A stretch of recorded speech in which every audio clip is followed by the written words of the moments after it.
Good morning. I'm Dr. Susan, and we have Chapter 5 today in Number the Stars. But before I get started, I'd like to tell you something that's pretty neat that a company has offered families a free product.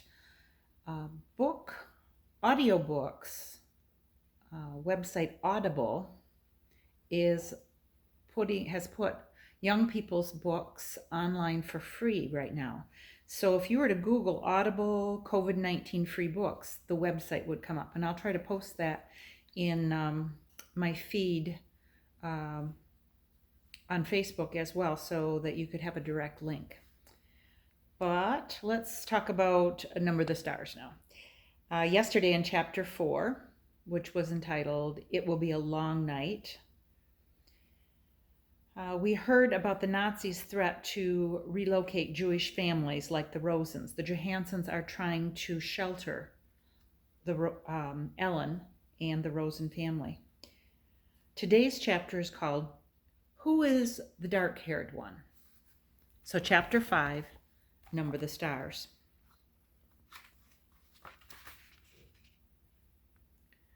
Do you really think anyone will come? Ellen asked nervously, turning to Anne-Marie in the bedroom. Your father doesn't think so. Of course not. They're always threatening stuff. They just like to scare people. Anne-Marie took her nightgown from a hook in the closet. Anyway, if they did, it would give me a chance to practice acting. I'd just pretend to be Lise. I wish I were taller, though. Ellen stood on tiptoe, trying to make herself tall. She laughed at herself, and her voice was more relaxed. You were great as the Dark Queen in the school play last year, Anne-Marie told her. You should be an actress when you grow up. My father wants me to be a teacher. He wants everyone to be a teacher like him. But maybe I could convince him that I could go to acting school. Ellen stood on tiptoe again and made an imperious gesture with her arm. I am the Dark Queen, she intoned dramatically. I have come to command the night. You should try saying, I am Lise Johansson, Anne-Marie said, grinning. If you told the Nazis that you were the Dark Queen, they'd haul you off to a mental institution. Ellen dropped her actress pose and sat down with her legs curled under her on the bed. They won't really come here, do you think? She asked again. Anne-Marie shook her head. Not in a million years. She picked up her hairbrush. The girls found themselves whispering as they got ready for bed. There was no need, really, to whisper.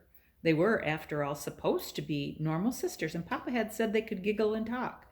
The bedroom door was closed. The night did seem somehow different from a normal night, and so they whispered. How did your sister die, Anne-Marie? Ellen asked suddenly. I remember when it happened, and I remember the funeral. It was the only time I have ever been in a Lutheran church, but I never knew just what happened. I don't know exactly, Anne-Marie confessed.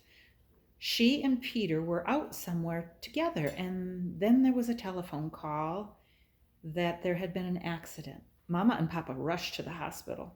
Remember? Your mother came and stayed with me and Kirsty.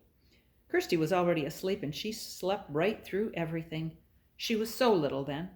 But I stayed up, and I was with your mother in the living room when my parents came home in the middle of the night, and they told me Lise had died. I remember it was raining, Ellen said sadly. It was still raining the next morning when Mama told me. Mama was crying, and the rain made it seem as if the whole world was crying. Anne-Marie finished brushing her long hair and handed her hairbrush to her best friend, Ellen. Ellen undid her braids, lifted her dark hair away from the thin gold chain that she wore around her neck, the chain that held the Star of David, and began to brush her thick curls.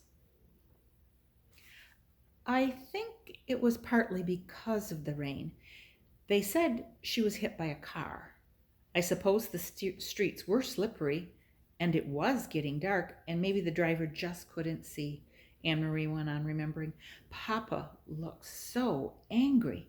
He made one hand into a fist and he kept pounding it into the other hand. I remember the noise of it. Slam, slam, slam. Together, they got into the wide bed and pulled up the covers. Anne-Marie blew out the candle and drew the dark curtains aside so that the open window near the bed let in some air. "See that blue trunk in the corner," she said, pointing through the darkness. "Lots of Lisa's things are in there, even her wedding dress. Mama and Papa have never looked at those things, not since the day they packed them away." Ellen sighed. She would have looked so beautiful in her wedding dress. She had such a pretty smile. I used to pretend that she was my sister, too. She would have liked that, Anne-Marie told her. She loved you. "That's the worst thing in the world," Ellen whispered, "to be dead so young. I wouldn't want the Germans to take my family away, to make us live someplace else. But still, it wouldn't be as bad as being dead."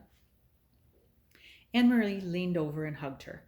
"They won't take you away," she said. "Not your parents either. Papa promised that they were safe, and he always keeps his promises. And you are safe here with us." For a while they continued to murmur in the dark, but the murmurs were interrupted by yawns. Then Ellen's voice stopped. She turned over, and in a minute her breathing was quiet and slow. Anne-Marie stared at the window where the sky was outlined and a tree branch moved slightly in the breeze. Everything seemed very familiar, very comforting.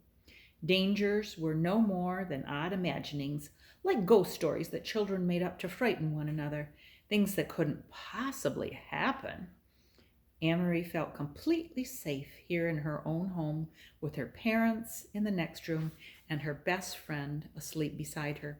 She yawned contentedly and closed her eyes. It was hours later, but still dark, when she was awakened abruptly by the pounding on the apartment door. Anne-Marie eased the bedroom door open quietly, only a crack, and peeked out. Beside her, Ellen was sitting up, her eyes wide. She could see Mama and Papa in their nightclothes moving about. Mama held a lighted candle, but as Anne-Marie watched, she went to a lamp and switched it on. It was so long a time since they had dared to use the strictly rationed electricity after dark that the light in the room seemed startling to Anne-Marie. Watching through the slightly open bedroom door, she saw her mother look automatically at the blackout curtains, making certain that they were tightly drawn. Papa opened the front door to the soldiers. "This is the Johansen apartment?" a deep voice asked the question loudly in a terribly accented Danish. "Our name is on the door, and I see you have a flashlight," Papa answered. "What do you want? Is something wrong?" "I understand you are a friend of your neighbors, the Rosens, Mrs. Johansen," the soldier said angrily. "Sophie Rosen is my friend, that is true," Mama said quietly. "Please, could you speak more softly? My children are asleep." "Then you will be so kind as to tell me where the Rosens are." He made no effort to lower his voice. "I assume they are at home sleeping. It is 4 a.m. after all," Mama said.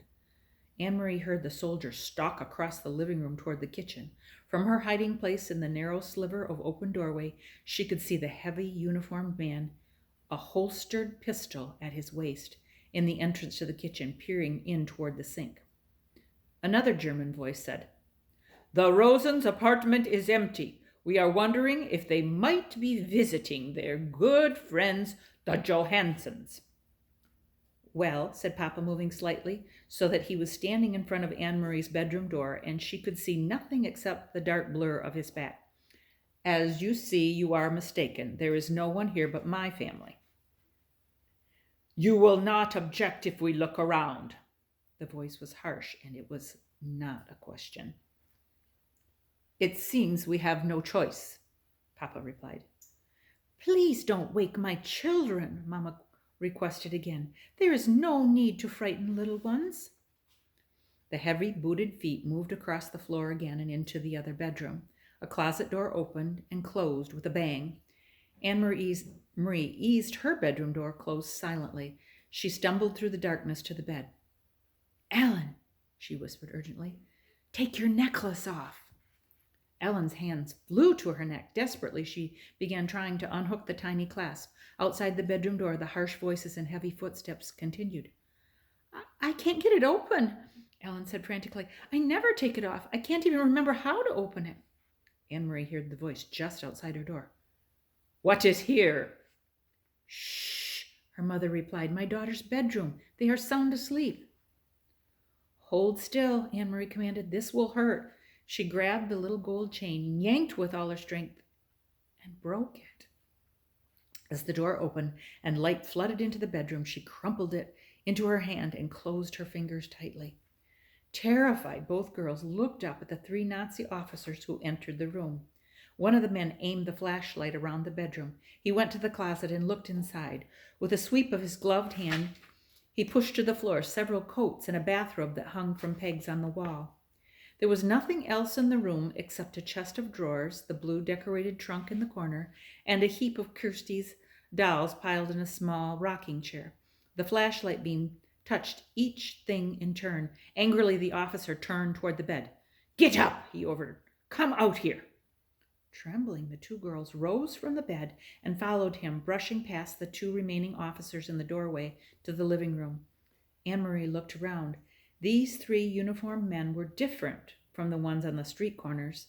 The street soldiers were often young, sometimes ill at ease, and Anne-Marie remembered how the giraffe had, for a moment, let his harsh pose slip and had smiled at Kirsty. But these men were older, and their faces were set with anger. Her parents were standing beside each other, their faces tense, but Kirsty was nowhere in sight. Thank goodness that Kirsty had slept through almost everything. If they had awakened her, she would be wailing. Or worse, she would be angry and her fists would fly. "Your names," the officer barked. "Anne-Marie Johansson, and this is my sister." "Quiet! Let her speak for herself. Your name?" He was glaring at Ellen. Ellen swallowed. "Lise," she said, and cleared her throat.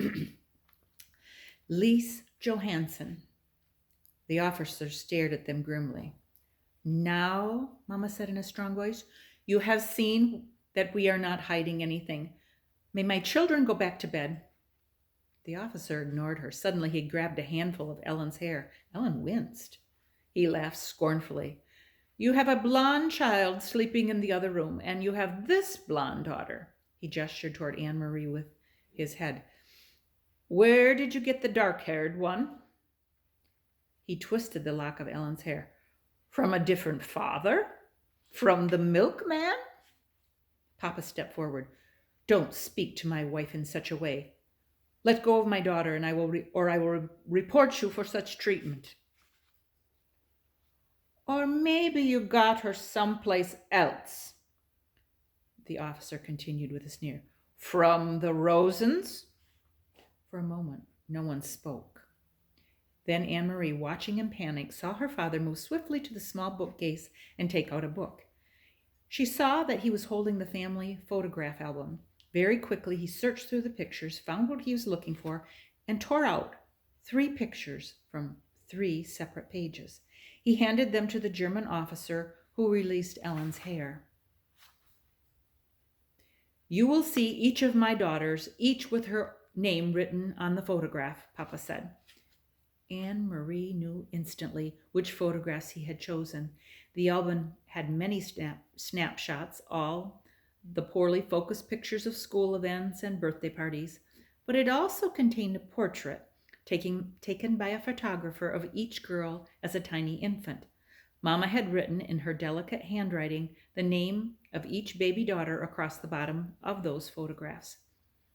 She realized, too, with an icy feeling, why Papa had torn them from the book. At the bottom of each page, below the photograph itself, was written the date, and the real Lise Johansson had been born 21 years earlier. "Kirsten Elizabeth," the officer read, looking at Kirsty's baby picture. He let the photograph fall to the floor. "Anne-Marie," he read next, glanced at her, and dropped the second photograph. Lise Marguerite, he said finally, and stared at Ellen for a long, unwavering moment. In her mind, Anne-Marie pictured the photograph that he held, the baby, wide-eyed, propped against a pillow, her tiny hand holding a silver teething ring, her bare feet visible below the hem of an embroidered dress, the wispy curls, dark. The officer tore the photograph in half and dropped the pieces on the floor. Then he turned, the heel of his shiny boots grinding into the pictures, and left the apartment. Without a word, the other two officers followed. Papa stepped forward and closed the door behind them. Anne-Marie relaxed the clenched fingers of her right hand, which still clenched Ellen's necklace. She looked down and saw that she had imprinted the Star of David into her palm. So, end of chapter 5. I was thinking of a couple thoughts concerning the chapter. It's obvious that the Nazis hate the Jews.